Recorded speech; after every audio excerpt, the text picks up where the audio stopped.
footage used in the kill count is owned entirely by the copyright. Then we go into holder, election makes year. no claim of ownership and simply uses the footage for purposes of education, commentary, and criticism under fair use. Please support filmmakers and the art of filmmaking by watching the Purge election year in its entirety on home media or streaming services where available. Welcome to the Kill Count, where we tally up the victims in all our favorite horror movies.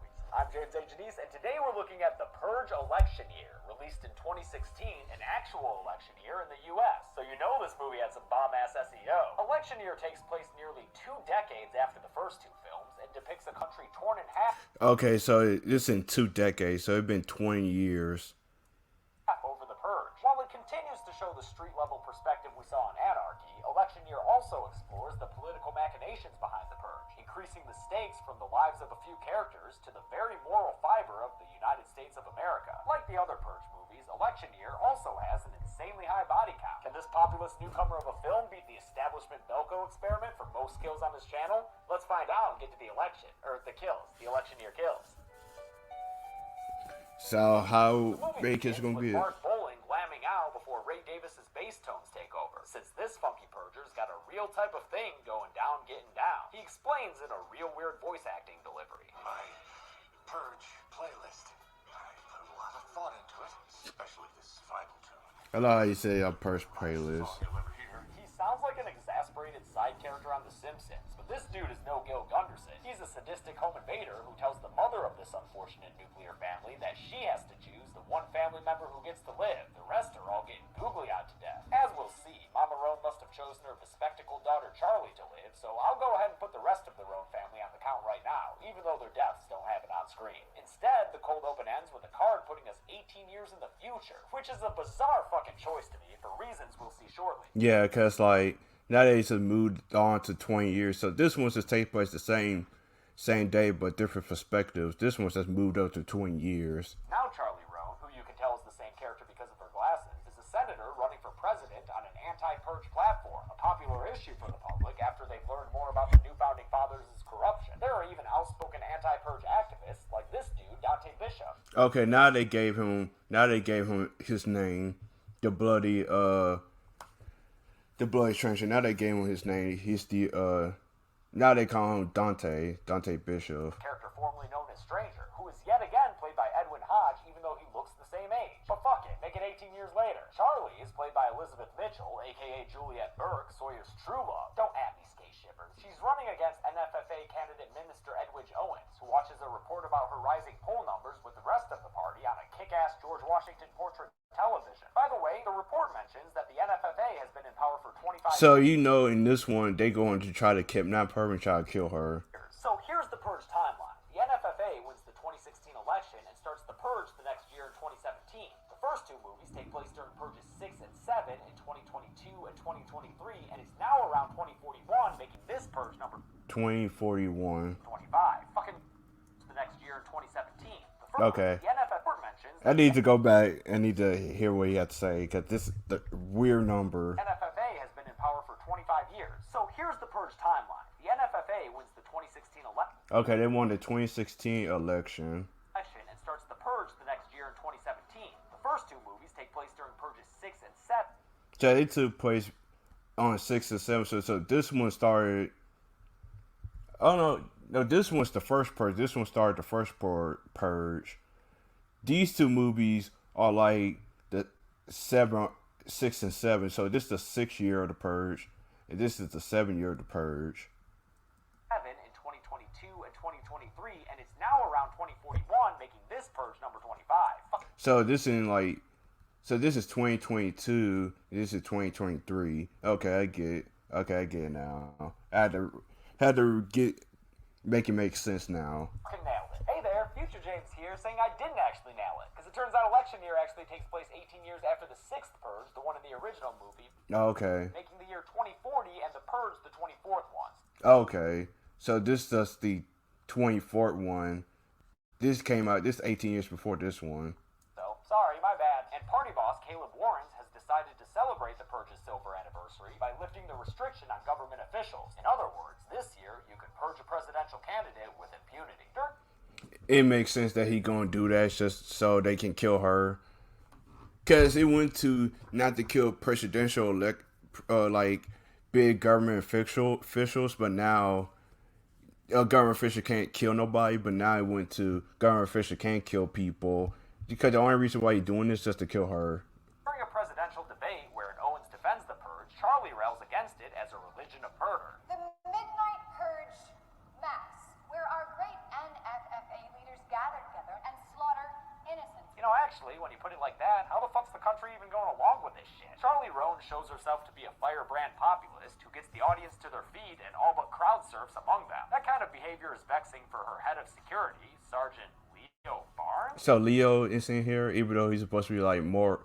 He's like look like he's 40. He should be like 60 years old. Frank Grillo again, looking the exact same as he did in Anarchy, which again took place 18 years prior to this. Why did they do that if they wanted to use the same character? Yeah. How old is Leo Barnes? Lest you think the series is abandoning the ground level view of Purge Night, Charlie's campaign is watched and commented on by working class Joe Dixon, a dude who owns a deli frequented by EMT Laney Rucker, played by Get Out's Benny Gabriel. Joe's assistant Marcos is a huge Charlie chap and says she could win if she takes Florida, but Laney is all like, no, and thinks the senator is full of shit. For his part, Joe likes Charlie, but thinks she's unlikely to win, while the fourth dude in the deli isn't even paying attention to politics.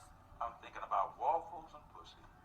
All I ever really think about, actually. Joe gets a call saying the Purge movies need even more commentary on American society, so he hangs up and complies. Damn insurance company. They just raised the premium on my Purge coverage by thousands. The day before the damn Purge. He don't have that money, so he resolves to protect the store himself since all his livelihood is in it. He wants to guard against rotten apples like this mean girl Kimmy and her nameless friend, who like to knock shit over and fly swat each other's butts. Laney steps in on the conflict since she has some street cred, being formally known as Pequeña Muerte, the Little Death. Yo, you're my motherfucking hero.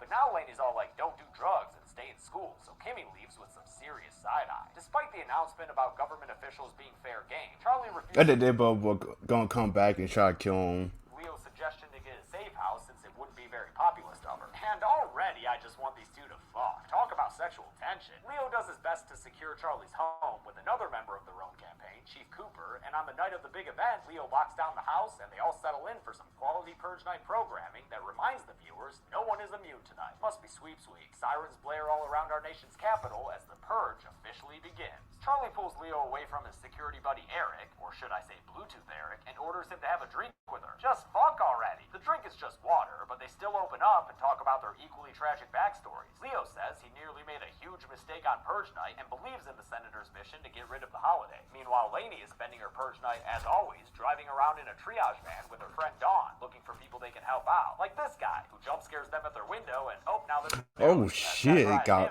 crossbow. Regardless of medical care. They drive around with a whole shit ton of dissolves and witness heinous acts of violence, like an alleyway guillotine exhibition that looks like it's Damn. the third victim of the night. Those bros and that alien are loving it. They also see some metal masked homies driving around with two of their three human hood ornaments looking pretty damn dead, so let's add another couple to the list here. And over at the Lincoln Memorial, oh come on, who slaughtered all these people? This is a bitch to cow. I think I see 16 bodies, and if not, let's just pretend that's how many there are, since Abe was the 16th president, and that's fun. Over at the deli, Joe Dixon is up on the rooftop, click, click, click, ready to defend his business from any looters. Marco shows up to pledge his help, and although Joe tells him no at first, he might want to reconsider after a rogue electrical parade float finds its way from Main Street to Joe's Avenue. The occupants are Kimmy and her party girlfriends, blaring Miley Cyrus and yelling up at Joe that they go and get a candy bar from his shop, and then burn the place to the ground.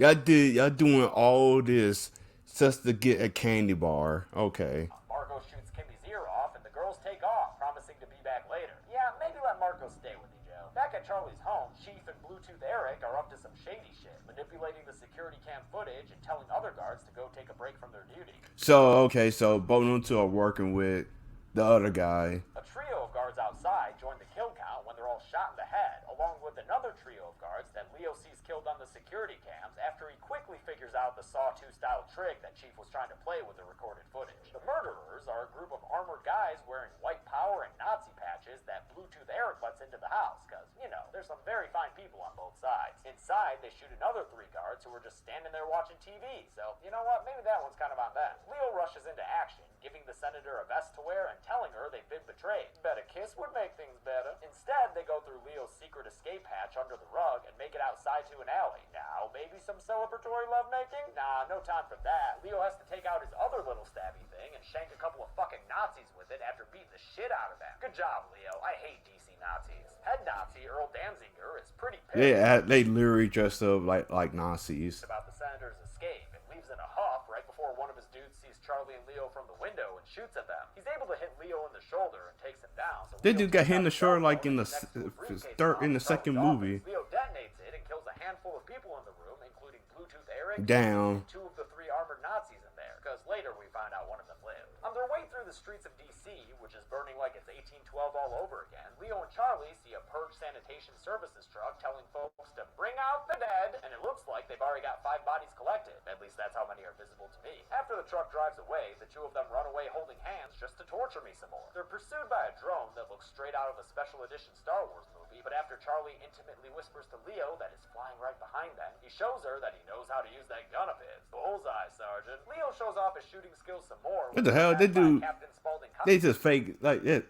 They just fake like being dead and try to get the jump on, but they're not good at it because Leo knows how to shoot a gun. Player and a trio of his Purger friends. Leo shoots them all to death after getting some solid assistance from Charlie with a flaming 2x4. What is this, the ECW? But then more costume Purgers show up and tase the crap out of Leo and Charlie, knocking them out. These new assailants on this purging night are some murder tourists who were shown in a news broadcast earlier in the movie. They're rich foreigners who visit the U.S. on Purge night to take advantage of the legalized murder. We like Americans.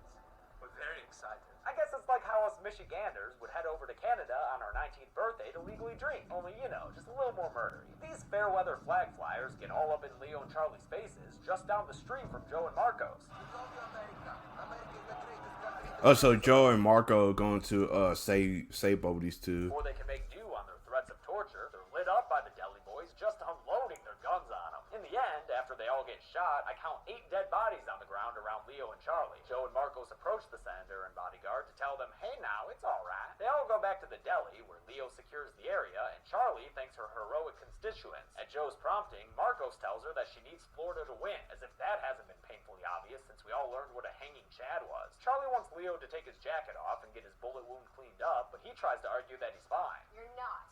You want me to take it off? Yes, please! You'll both be so much happier. Marcos fixes Leo up, and then the goddamn glitterific gang is back with more tools, weapons, and, pigs to fuck shit up. Joe calls up Lainey for help, but she's busy tending to Rondo, the only survivor of an attack that left 5 bodies on the ground around her triage van. Add 'em up, add 'em up. Luckily, after the Candy Girls rev up their buzzsaws to start cutting through the deli's metal barriers, Lainey gets the message and shows up to save the day. She speeds down the street. Damn, she gonna run them over. Damn. The hit and run only kills her friend right away, but Lainey gets out of her van with a shotgun to emulate Leo Barnes with a kill streak of her own, complete with a side of That's the funny warning. one. It's the bear one's funny. He tried to run with the bear costume, got shot. And an appropriately brutal final shot for Kimmy herself. There goes her face. Everyone goes outside to go with Lainey in her van, with Joe only agreeing to leave his deli unattended after Marcos promises him they'll rebuild it no matter what it takes. While driving around, somehow Charlie looks out her window to see this, I guess? Looks more like a dream or something, but regardless, we see 4 more bodies to add to the list, hanging from a tree there. Then the Nazis, who are flying around in a Nazi copter, track the van down through the bullet lodged in Leo's shoulder and open fire on it with a mounted minigun, not machine gun, as I learned in the last kill count. When the attack is over, we've got another body to add to the list. Dang, they just killed him. Who was being taken care of by Lainey. The van pulls under a freeway overpass to lose the chopper, and Dawn parks near what looks like a crazy medieval time style purge fight between gang members. Leo figures out that the bullet must be how they found them, so he rips it out and confirms it's a tracer. That's when the Damn. fantasy fans So the bullet they had was a tracer. see the van and surround it. Things are looking pretty bad until Joe gives a whistle that turns out to be a secret crypt passcode that he knows from his past on the streets, naturally. They safely open the door and make a trade with a dude who just wants some medical help for his friend. In exchange, the gang members agree to take the tracer bullet to another location for them. So when the Nazi ground forces track it down and find it, they also find a whole bunch of crypts surrounding them. Their deaths happen off screen, but can be heard through I love how the Nazi Crips are fire helping on them. Danziger, and he later lands to find their bodies and confirm the kills. Lainey and Dawn drive everyone to an underground structure that serves as a safe zone for 4 people on Purge night. It's run by Dante Bishop, who introduces himself to Charlie Roan and shows her around while people gawk like they've never seen a presidential candidate before. Dante Dante assures Leo that his men will do their best to keep them safe, but that doesn't stop Leo from snooping around. He and Charlie wind up in a room with an assassination plot vision board on the wall. Dante's people are looking to murder Minister Owens, the NFFA candidate for president, at the Our Lady of Sorrow church where his annual Purge Mass is taking place. Dante's man Angel tells them they're going to get inside the church using old tunnels installed by George Washington himself. The original founding fathers are about to fuck over the new founding fathers. Now, how you like that for irony? Well, Charlie doesn't like that at all, saying she doesn't want to build her presidency on a murder. Their argument is put on pause when security cameras show a shit ton of armed government soldiers on their way inside to clear out all their political enemies. Angel sends Leo and Charlie out a back door and through an alley where they hold hands again. I don't think these two know what they're doing to me, man. They just narrowly avoided. So they just decide to leave, even though they got so much protection, but they decide to leave. That's dumb. Played booby trap that swings down in front of their faces, and also passed by a woman calmly sitting on a bench and humming a little ditty next to a burning body that we can go ahead and add up on the count. Toasty. They meet up with Laney at a prearranged pickup spot, and once inside the van, Charlie says they have to stop the assassination attempt. If they assassinate him, he becomes a martyr. We lose. Oh yeah, good point, Charlie. Hey, also, maybe put your lips on Leo's lips. It'll be great. The trick. I don't really know, cause a lot of people not gonna be thinking that he's the. Well, I don't know. Might be. Inside by an armored vehicle, and Charlie is abducted out of it while everyone else is still lazing about. The armored van drives off with its senatorial prize, but luckily, Laney and the Deli Boys promise to help Leo get her back. They figure she's being taken to Our Lady of Sorrow for the NFFA Purge Night Mass, and that's where Earl and his Nazi crew deliver her to be tied up on a dolly in a sacrificial frock. The final touches to her festive appearance are done by NFFA page boy Harmon James, who looks like he spends his free time making out with Dementors. Out on the church's altar, Minister Edwidge Owens gives a passionate sermon preaching the benefits of the purge and leads his NFFA congregation in a chant of purge and purify.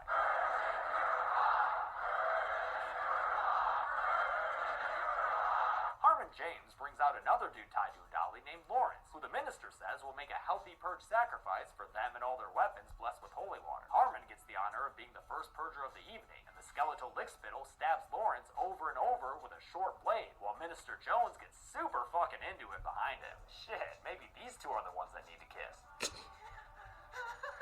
See, they're super into it. Go ahead and paw at the minister's belly there, Harmon. Yeah, that's nice. Outside by the church's tunnel entrance, Leo approaches Dante and tells him that they're no longer on a mission to assassinate, but rather one to rescue the senator. The two of them, Laney and the Deli Boys, and all of Dante's men go through the tunnels and get ready to strike from various points inside the church. Leo sneaks his way behind a security guard and shanks him in the back a couple of times, putting him down silently before sneaking up on another guard up in the church balcony, who he tackles and I'm assuming kills, even though we only see him throw a punch. I just don't think he'd let that guy live. The minister presents Charlie Roan as the next purge sacrifice, and everyone goes fucking nuts at the sight of her. All of the party members they're gonna be nuts because now they can kill someone who's trying to stop the purge.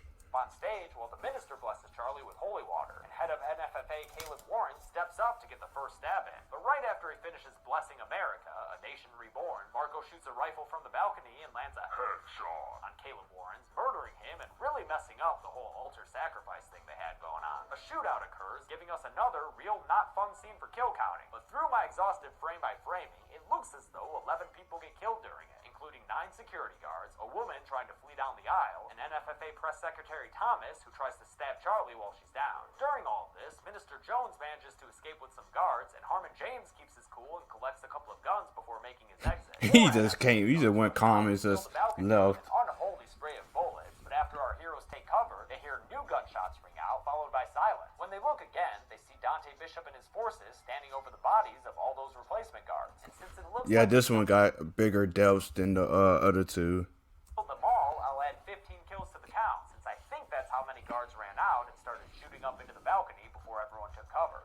The hell are y'all doing up there? I'm just counting all these bodies, Dante. It's much easier from a higher vantage point. Charlie is freed from her bondage, and my OTP is reunited before Dante is told that his men have captured the minister. He heads back to where they're holding him, locking Charlie out in the process, and passes 3 more bodies on the ground to add to the count. These were the men who had been guarding the minister, and obviously doing a shit job of it. The minister pleads for Dante to purge him because it's his right as an American. Do it!